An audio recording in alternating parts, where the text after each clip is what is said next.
Hello all, welcome to the YouTube channel. और आज हम स्टार्ट करने जा रहे हैं यूनिट 2 ऑफ फाइनेंशियल लिटरेसी, जिसका जो मेन टॉपिक है वो है बैंकिंग एंड डिजिटल पेमेंट्स। इसमें हम वो सारे टॉपिक्स कवर करेंगे जो आपके एग्जाम्स में पूछे जा सकते हैं। तो चलिए स्टार्ट करते हैं। तो हमारा फर्स्ट है जो हमारा फर्स्ट टॉपिक है वो है बैंकिंग एंड डिजिटल पेमेंट्स। उसमें हमें बेसिकली सबसे पहले पढ़ने को मिलेगा आरबीआई के बारे में, reserve bank of India.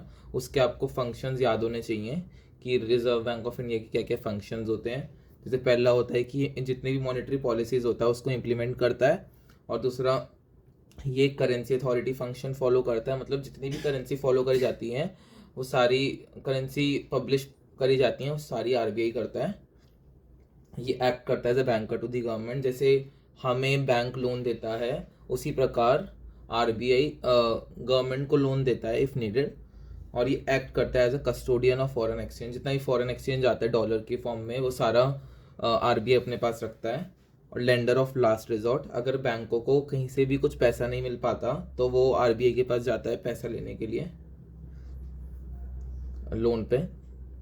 And second is national payment corporation of India, जिसको हम एनपीसीआई भी बोलते हैं। ये एक अम्ब्रेला ऑर्गेनाइजेशन है जो सारे रिटेल पेमेंट्स को देखती है। इंडिया के जितने भी रिटेल पेमेंट्स होते हैं सारे मॉनिटर कौन करती है? National payment corporation of India. ये कब बनाई गई थी? ये बनाई गई थी 2008 में under the guidance of reserve bank of India and Indian bank association. ये बनाई गई थी under the guidance of RBI and IBA. और इसका मेन वर्क क्या होता है? National payment corporation of India का इसका मेन वर्क होता है प्रोवाइड करना infrastructure to entire banking system of India for both physical and electronical payment system.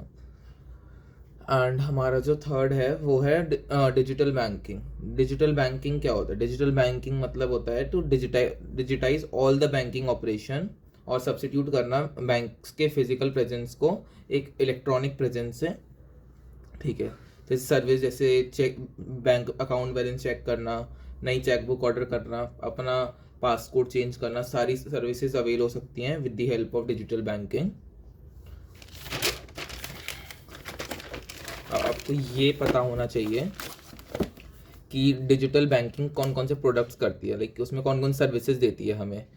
देखिए डिजिटल प्रोडक्ट सर्विसेज कैसी होगी? एक तो कि हमें बैंक स्टेटमेंट चेक कर सकते हैं अपनी, कि हमें कुछ नहीं करना, सिंपली व्यू करना है, व्यू पे क्लिक करना है एंड डाउनलोड कर लेनी है बैंक स्टेटमेंट। और दूसरा, हम फंड्स ट्रांसफ़र कर सकते हैं। किसकी मदद से ट्रांसफ़र कर सकते हैं फंड? एनईएफटी हो गया, आरआईजीज हो गए एंड आईएमपीएस हो गए। And third is mobile banking. Mobile banking क्या होती है? मोबाइल बैंकिंग जो होती है वो डिजिटलाइज करती है banking optimize for smartphone and tablets. जितने भी स्मार्टफोन टैबलेट्स वगैरह होते हैं उनके लिए मोबाइल बैंकिंग बेसिकली बनाई गई है। कैश विड्रॉल्स, तो हम सीधा एटीएम में जाके कैश विड्रॉ कर सकते हो 24/7। और बिल्स पेमेंट की ऑटो डेबिट फीचर प्रेजेंट होता है हमारे बिल में, कि हम ऑटो डेबिट जो भी खर्चे होते हैं तुम्हारे, जैसे इलेक्ट्रिसिटी बिल हो गया, कार ईएमआई हो गई, वो डायरेक्ट ऑटो डेबिट हो जाते हैं from your account.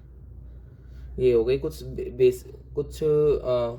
Basic digital product services. अब तुम्हें डूज एंड डोंट्स क्या है while making digital payment. Digital payment करते टाइम क्या क्या हमें चीज़ें ध्यान में रखनी चाहिए? कि हमें अपनी आईडी और पासवर्ड को कॉन्फिडेंशियल रखना और किसी से शेयर नहीं करना। दूसरा, हमें मेमोराइज करनी है अपनी यूज़र आईडी और पासवर्ड को इंस्टेड ऑफ राइटिंग समवेयर, क्योंकि इसमें चोरी होने के चांसेस ज़्यादा होते हैं अगर किसी ने तुम्हारा यूज़र नेम और पासवर्ड पढ़ लिया तो। और हमेशा यूज़ करना चाहिए हमें एक ऑफिशियल वेबसाइट बैंक अकाउंट में लॉगिन करने के लिए।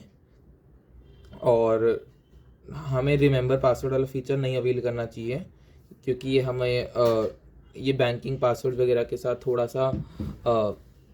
थोड़ी सी सिक्योरिटी को लीनियंट कर देता है। Digital payments. अब हमारी डिजिटल पेमेंट्स क्या होती है? डिजिटल पेमेंट्स होता है हमारा कि जिसमें हम ट्रांसफ़र करते हैं amount of money to another individual through the internet. ठीक है, ये क्या डिजिटल पेमेंट क्या होता है? जिसमें हम ट्रांसफ़र कर देते हैं amount of money to another individual. Benefit क्या होते हैं डिजिटल पेमेंट के? ये मेंटेन करता है digital record of every transaction, allow करता है मर्चेंट को सेल और परचेज करने के लिए फ्रॉम अदर कंट्रीज़। कैशबैक मिलता है डिजिटल पेमेंट से। कोई भी रिस्क नहीं होता कि हमें कोई फेक नोट्स तो नहीं पकड़ा देगा। और 24/7 सर्विसेज होती है। अब क्या क्या मोड्स होते हैं हमारे डिजिटल पेमेंट्स के क्या क्या मोड होते हैं। एक तो कार्ड बेस्ड हो गया। कार्ड बेस्ड में कौन कौन से आ जाएंगे? Credit card, debit card, prepaid card. Credit card क्या होता है हमारा? क्रेडिट कार्ड जो क्रेडिट पे जो इंस्टेंट क्रेडिट फैसिलिटीज़ देता है, पर जो चार्ज भी करता है अगर तुम पे नहीं कर पाते हो तो। ठीक है, क्रेडिट मैं एक्सपेक्ट करता हूँ आपको क्रेडिट, डेबिट और प्रीपेड कार्ड्स के बारे में पता होगा। और second is EMV technology. EMV technology क्या होती है? ये इंपॉर्टेंट पॉइंट है। एक स्मॉल स्क्वायर कंप्यूटर चिप होती है जो आपके उस पर क्रेडिट कार्ड्स या डेबिट कार्ड या प्रीपेड कार्ड पे लगाई जाती है आपको फ्रॉड्स वगैरह से बचाने के लिए। ठीक है, EMV का मतलब फुल फॉर्म क्या होती है? EMV stands for Europay master card visa. अच्छा, अब हमें करना है अब वेरियस चैनल्स, कौन कौन से चैनल्स हैं for acceptance of card based digital payments. तो उसमें जो पहला आपका पॉइंट आता है वो है POS, पॉइंट ऑफ सेल।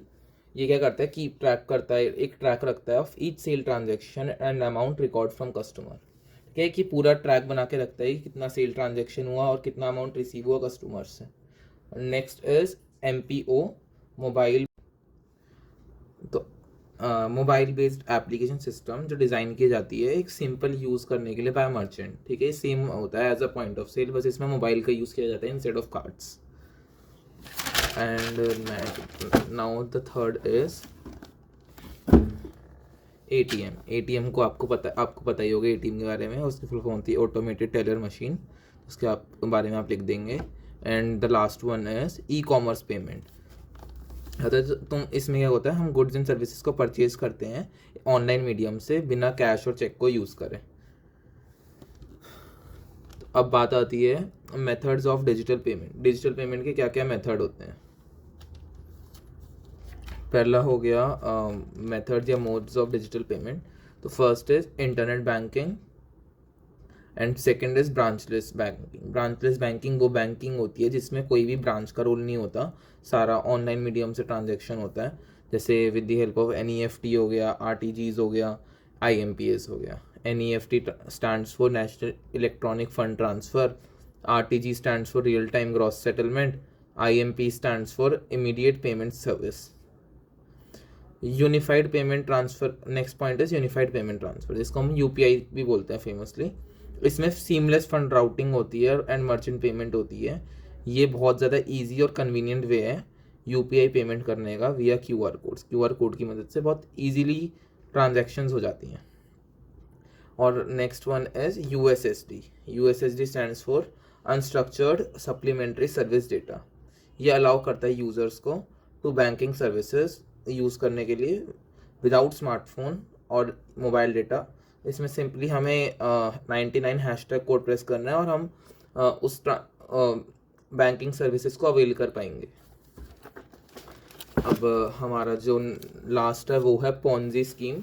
ये पॉन्जी स्कीम क्या होता है? पॉन्जी स्कीम होता है हमारा एक फ्रॉडुलेंट इन्वेस्टमेंट ऑपरेशन है जहाँ पे जो ऑपरेटर होता है वो क्लेम करता है कि जो मनी है वो इन्वेस्ट करी जा रही है आपकी हाई रिटर्न अर्निंग इंस्ट्रूमेंट में। हाउएवर जो रियलिटी वो ये होती है कि जो भी नया डिपॉजिट आता है उसके पास वो यूज़ करता है अर्ली डिपॉजिट को पे करने के लिए, और अर्ली डिपॉजिट वाले को लग रहा होता है कि उसे एक अच्छा इंटरेस्ट मिल रहा है, रादर देन वो कोई प्रॉफिट अर्न नहीं कर रहे होते फ्रॉम लेजिटिमेट सोर्स। वो बस ऐसे ही रोल ओवर करते हैं ऑफ न्यू डिपॉजिट्स, और फिर बाद में after raising a huge fund वो सारे इन्वेस्टर्स के पैसे लेके भाग जाते हैं और इससे हमारा जो सिस्टम होता है कोलैप्स हो जाता है। तो क्या क्या प्रिकॉशंस हमें ध्यान रखने चाहिए पॉन्जी स्कीम ट्रैप से बचने के लिए या अवॉइड करने के लिए? पहला हो गया seek advice and do research before investing. ठीक है, पहला है कि रिसर्च करो इन्वेस्ट करने से पहले, और दूसरा कि कोई भी जो कंपनी बहुत ज़्यादा टेक्निकल जार्गन्स को यूज़ कर रही है आपको समझाने के लिए, उस पर जल्दी भरोसा मत करो। चांसेस हैं कि वो बस आपको फंसाने की कोशिश कर रही है वो वर्ड्स यूज़ करके एक ऐसी जगह इन्वेस्ट करने में जो एग्जिस्ट ही नहीं करती। थर्ड इज उनके BOD के बारे में पूछो, बोर्ड ऑफ डायरेक्टर्स के बारे में पूछो जो उनके पूरे स्कीम को मैनेज कर रहे हैं। ठीक है, इसमें मेन टॉपिक यही थे। फिर भी अगर आपको कोई टॉपिक लगे कि छूट गया है तो मुझे कमेंट में बता दीजिएगा, मैं वो अपलोड कर दूंगा। चलिए, थैंक यू सो मच।